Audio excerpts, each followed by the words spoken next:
តាមវីដេអូតុក្កតាយើងដល់ពេលដែលខាងបងភ្លេគេរំមិនកូនត្រូវតែរំចឹងណារំឲ្យស្អាតកុំខ្លាចបើខ្លាចតែចាំតិចណាខាងក្រុមការងារគាត់បើកម្មវិធីសบายមួយបងប្អូនកុមារហើយល្ងាចឡើងយើងក៏មានវត្តមានតារាកិត្តិយសបាទយើងចូលរួមមកក្នុងកម្មវិធីដែរបងប្អូនណាតោះឥឡូវត្រៀមហើយដែរត្រៀមហើយដែរត្រៀមហើយមើលសុំឲ្យលឺមើលត្រៀមហើយដែរឥឡូវមកឲ្យចាត់ឲ្យមើលអូខេកម្មវិធីបាទការលេងហ្គេមយកបានឡើងជីស្រ័យចាប់ផ្ដើមតោះអត់តាមគេញាក់មិនញាក់ចឹងគាត់ណាទៅ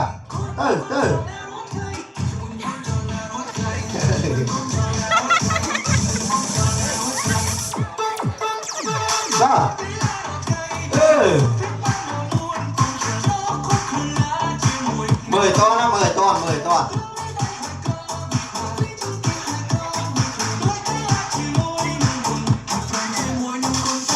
គុណស្រីដែរលះគុណដែរលះយើងនារីតែម្នាក់ឯងយើងដែរលះគុណកំខ្លាចទេបាទអូ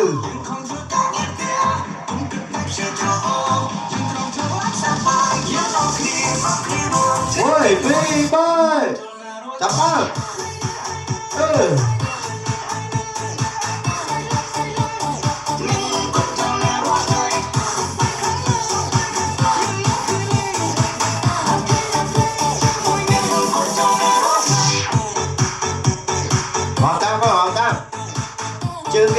ជើងគេធ្វើអ្វីធ្វើឲ្យគេណា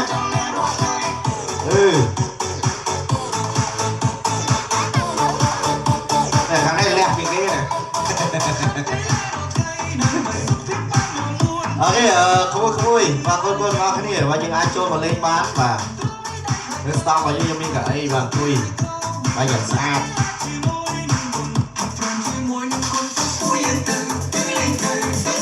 បាទកូនមើលគេធ្វើហ្មងបាទគេលើកដៃទាំងដៃដែរត្រៀមលោត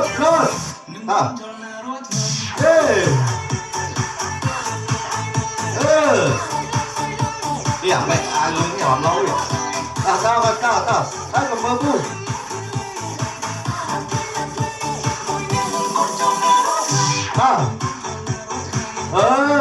ជើងគេធ្វើមិនជើងគេខ្វាយអូខេអត់មិនត្រូវក្បាច់គេណា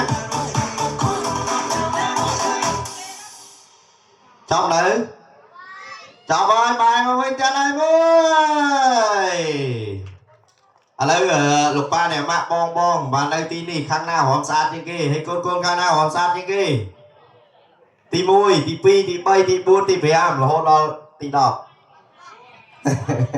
ទី11ដៃកាមេរ៉ាគាត់ថាគាត់រំលយអូខេតោះឥឡូវគិតថាខ្លួនឯងរំលយអត់មិន